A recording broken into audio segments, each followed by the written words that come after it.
Halo teman-teman peserta Heart Logic Idea Sharing. Perkenalkan, saya Nyayu Zahra Umaya. Teman-teman bisa panggil saya Nyayu. Hari ini sebenarnya saya mau sharing satu hal yang cukup mengubah pandangan saya tentang bekerja. Jadi ini adalah email pertama yang saya dapatkan setelah resmi menjadi bagian dari kantor tempat saya bekerja, yaitu Gojek Indonesia. Saya bergabung menjadi GoTroops, sebutan orang-orang di Gojek itu GoTroops sejak 2019 hingga sekarang sebagai digital marketing spesialis.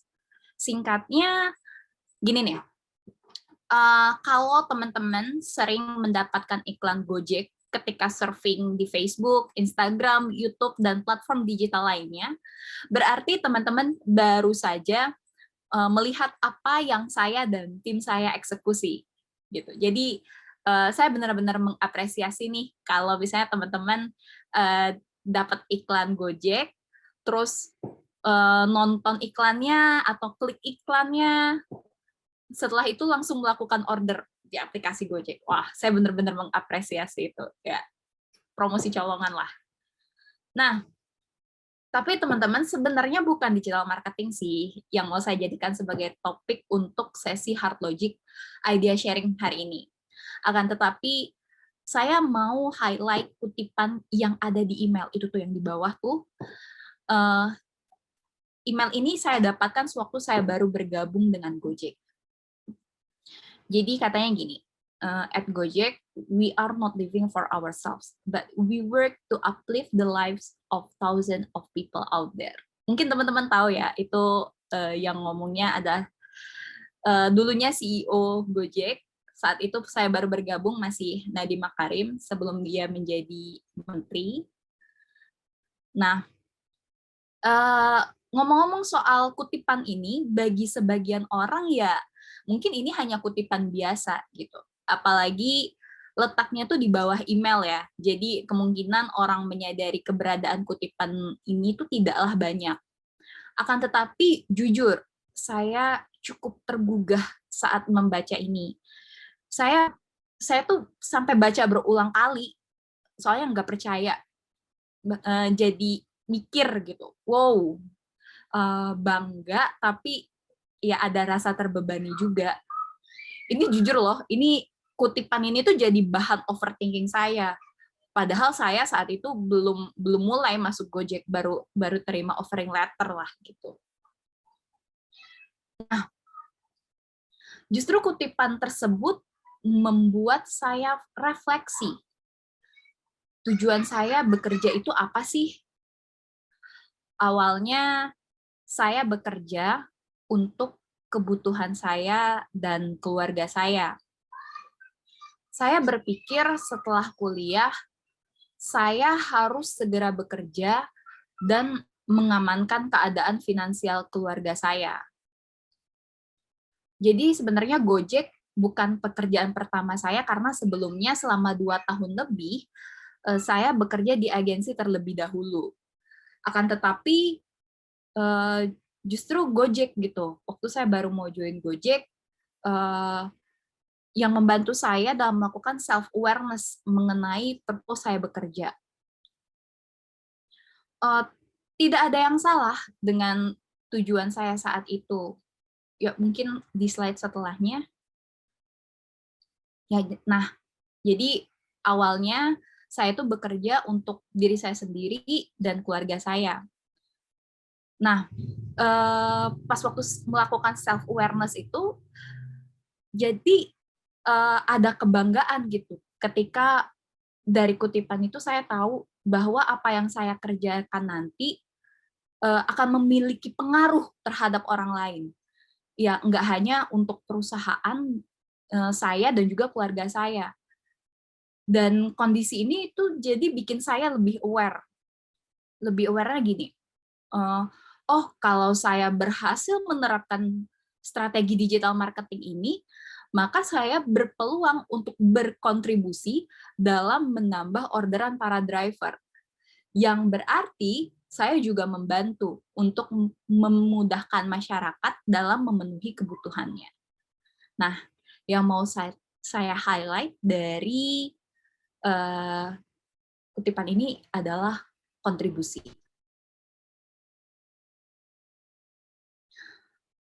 Well, next. Nah, jadi saya tuh suka banget sama drakor. Terakhir kali yang saya tonton tuh Vincenzo.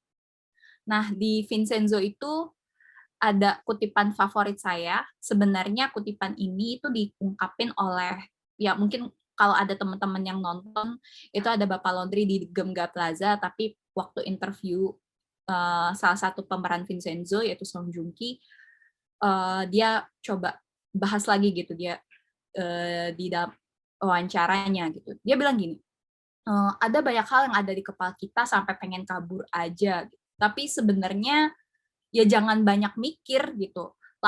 Lakukan apa yang harus kamu lakukan. Ya dengan itu caranya kalau kamu ingin membantu orang lain. Nah, jadi kalau saya coba elaborasi nih dengan cerita personal saya, saat masuk Gojek, jujur saya hanya bermodal kekhawatiran dan ketakutan, overthinking lah, ya banyak mikir lah gitu.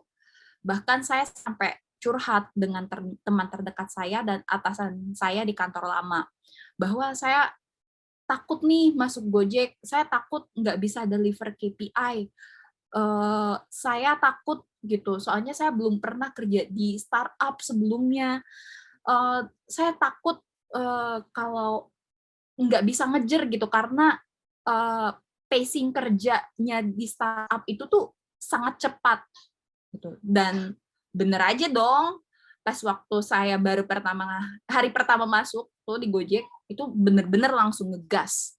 Seminggu pertama udah berasa kayak bekerja selama 1 bulan. Jujur saya ngos-ngosan, bahkan saya tuh ngerasa nggak enak gitu dengan atasan baru saya, karena saya tuh terlihat lamban dan masih butuh banyak belajar. Nah, saat itu saya pun mengeluh ke teman terdekat saya, dan saya teringat kata teman saya bilang gini, gitu, tulus aja Nyai, gitu. Tulus, gitu. Satu kata tapi ngena banget. Itu juga yang jadi ingat lagi gitu, kenapa tuh saya harus bekerja gitu. Oh, saya mau menghidupi diri saya sendiri, keluarga saya, dan saya juga berpeluang untuk membantu orang banyak. Kalau saya berhenti, kebanyakan mikir, ya saya nggak bisa mewujudkannya. Kalau saya takut dan berhenti, ya saya nggak bisa mewujudkannya. Jadi ya udah, tulus aja. Nah, setelah mikir kayak gitu, saya mulai merasa ada pergeseran tindakan. Yang tadinya otak saya penuh mikirin harus kontribusi ini itu, gimana ya caranya biar aktif perform gitu. Kemudian bergeser jadi ya udah saya coba pelan-pelan aja nikmati alurnya. Ya kerjain aja, selesain aja, kalau nggak ngerti nanya atau minta bantuan. Yang penting apa? Tulus dan get things done. Kelar lah gitu. Nah, dari situlah saya menyadari gitu. Waktu saya mengikuti alurnya, saya mulai melakukan hal-hal di luar pemikiran saya. Saat itu saya hanya bisa melakukan digital ads di Facebook, Google, terus saya juga ada skill dalam hal client management dan juga untuk setup campaign di digital platform lainnya. Nah, tapi sebenarnya timbul gitu pertanyaan di dalam diri saya. Kalau saya pengen tahu kerjaan saya ada impact-nya apa ke driver dan konsumen, ya gimana ya caranya gitu. Nah, dari sini saya coba konsultasikan ke atasan saya dan ya akhirnya saya mendapatkan akses untuk melihat data bisnis dari kantor saya. nggak puas nih, saya masih merasa janggal gitu. Soalnya udah dapet datanya, tapi kayak masih ngerasa belum bisa nge-explore gitu. Saya belum bisa baca data tersebut kayak gimana gitu. Jadi ya udah ngalir aja saya ikut ke pelatihan big data. Yang bagian basic aja, yang penting bisa memenuhi yang menyesuaikan kebutuhan saya aja. Nah, dari situ akhirnya saya memiliki kemampuan basic SQL, saya bisa nge-query, saya bisa mengambil data-data yang sesuai dengan bisnis objektif dari campaign yang saya kerjakan. Bahkan saya juga belajar membaca dan analisis data di Tableau dan Metabase. Terus saya juga terlibat dalam berbagai eksperimentasi. Jadi eksperimennya itu seru banget, teman-teman. Jadi kayak saya tuh bisa melihat kayak ngebandingin antara waktu saya menjalani digital ads dalam periode tertentu dibandingin ketika saya tidak melakukan digital ads. Gitu. Hal-hal ini sebelumnya tidak termasuk di dalam kekhawatiran dan ketakutan saya. Gitu. Dan selama melakukan step-step ini saya dan dalam proses meng-acquire skill ini, saya tuh kayak ngerasa seru banget gitu. Bahkan ketika melihat hasilnya gitu, mau itu berhasil ataupun gagal, saya tuh sampai senyum sendiri gitu kalau misalnya ngelihat driver sibuk nganter penumpang atau orderan makanan pelanggan. Gak tau, nggak jelas gitu ya, udah senyum sendiri aja, seneng sendiri aja gitu kalau misalnya, wah kerjaan gue nih gitu sih. Nah, jadi energi inilah gitu yang akhirnya jadi standar baru saya ketika nantinya saya memutuskan untuk berkarir di tempat baru. Jadi ada pertanyaan seperti kenapa saya pindah, kenapa saya bekerja di sini gitu.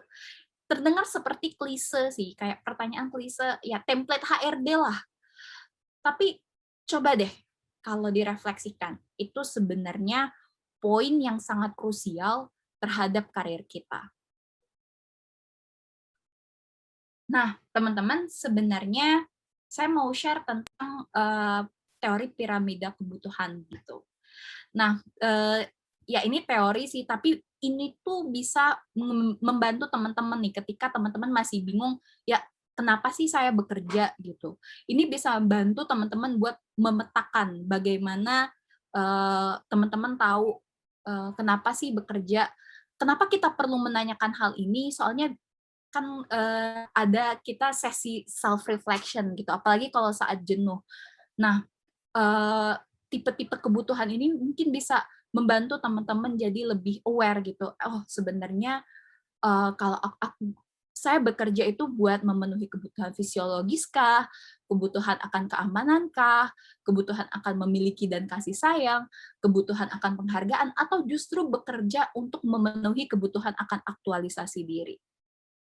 Itu secara teoritis. Namun ada lagi nih sebenarnya purpose lain yang mungkin bisa mewakili teman-teman gitu. Kenapa teman-teman membutuhkan purpose saat bekerja.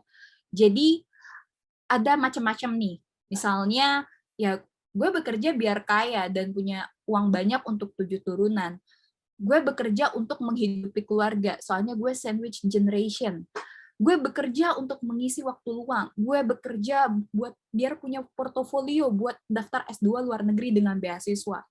Atau gue bekerja sebagai bentuk abdi gue terhadap negara yang udah biayain gue sekolah. Atau ada juga yang mikir, uang mah nggak penting, yang penting itu kontribusi. Gitu. Nah, di antara kebutuhan-kebutuhan ini atau di antara purpose ini sebenarnya nggak ada yang salah. Benar-benar nggak ada yang salah. Halal gitu. Soalnya purpose itu adalah mesin kendaraan kita untuk melaju. Semakin oke mesinnya, ya semakin bagus juga performa kita saat bekerja. Oke, di sini maksudnya kita clear gitu, apa yang kita mau tuh tahu gitu. Nah, ada kalanya mesinnya lelah gitu. Jadi waktu mesinnya lelah, ya nggak apa-apa gitu, berhenti sejenak untuk sekedar perawatan mesin. Nah, kalau perawatan di sini apa sih, gimana gitu. Jadi kita bisa melakukan self-awareness atau self-reflection. Nah, jadi dalam proses ini kita bisa memompa semangat kembali, atau ya kalau misalnya teman-teman kepikiran tiba-tiba mau ngubah mesinnya nih, mau ngubah purpose-nya yang awalnya mikirnya ya udah kontribusi aja, bantu orang aja, terus shifting ke eh gue lebih butuh duit nih kayaknya gitu. Ya nggak apa-apa gitu, itu nggak salah. Soalnya yang penting itu ada mesinnya biar kita tetap bisa melaju gitu. Nah, selanjutnya jadi saya juga mau cerita. Saat ini saya juga menjalani peran sebagai Vice President Business Development HeartLogic sejak akhir Februari 2001. Jujur, saya mengalami tahap struggling. Kayak saya baru awal-awal masuk Gojek gitu. Strugglingnya ada juga gitu pas waktu join HeartLogic. Nah, ada masa overwhelm-nya, ada masa lelahnya, dan jujur sesi Heart Logic Idea Sharing ini justru bagian dari self reflection saya gitu. Jadi sesi ini tuh saya ngerasa kayak jadi sesi healing buat saya, biar bisa mewujudkan visi Heart Logic, bisa mempas semangat lagi nih untuk mewujudkan visi Heart Logic yang juga menjadi bagian dari purpose saya. Visi Heart Logic untuk mendukung pengusaha di seluruh dunia. Nah, sekarang giliran teman-teman nih. Apa sih purpose teman-teman bekerja? Nanti kalau ketemu lagi atau udah tahu nih purpose-nya apa, kita sharing bareng-bareng lagi ya. Terima kasih.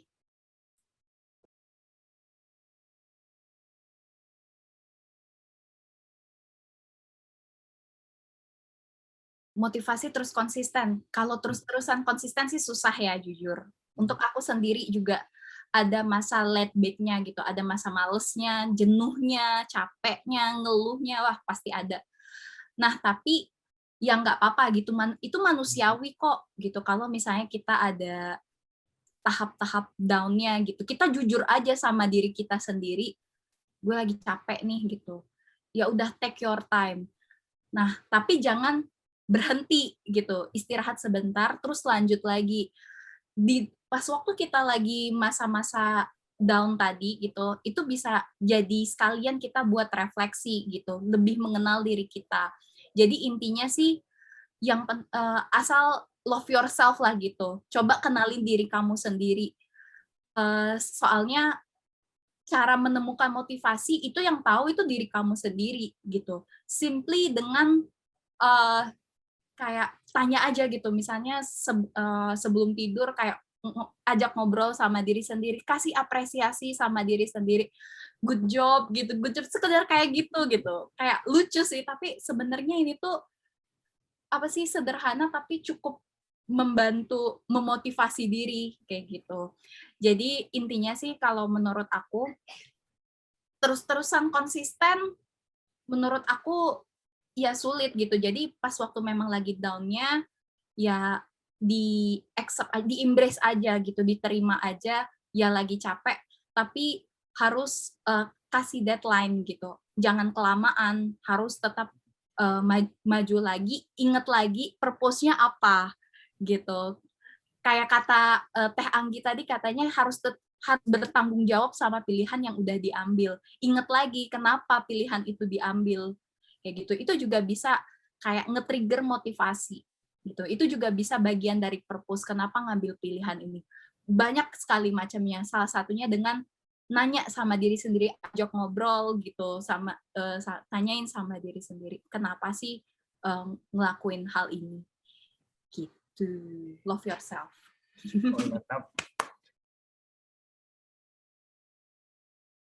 Kalau aku yang pertama tadi, aku harus jujur dulu kalau aku tuh capek. Kayak gitu. Yang penting pertama itu dulu, kayaknya lu tuh capek gitu. Dan yang kedua, cara ngelakuinnya itu kalau waktunya panjang gitu, yang pasti sih tidur dulu. Soalnya aku kalau overwhelm tuh tidur. Kayak istirahat dulu lah gitu. Tidur, kalau masih ada waktu sih, ya tadi nonton drakor gitu. Tapi kalau misalnya, tapi biasanya sih kalau ini tidur sih, obat aku tuh tidur aja gitu. apapun tidur. Soalnya kalau misalnya bangun tuh kayak langsung ya udah balik lagi kayak gitu. Kalau misalnya capek lagi gitu ya ya udah gitu. Sometimes kayak kita tuh kalau misalnya tahu gitu kapan harus berhenti, ya kapan harus ngelanjutin kayak gitu. Soalnya kalau kalau misalnya beneran diikutin nih, misalnya malesnya berhenti, nanti nyesel sendiri lah. Nanti kayak kita belajar sendiri kalau misalnya kelamaan diem gitu, nyesel kayak gitu. Nah, mungkin bisa belajar dari situ. Ya, soalnya memang kehidupan selalu belajar sih.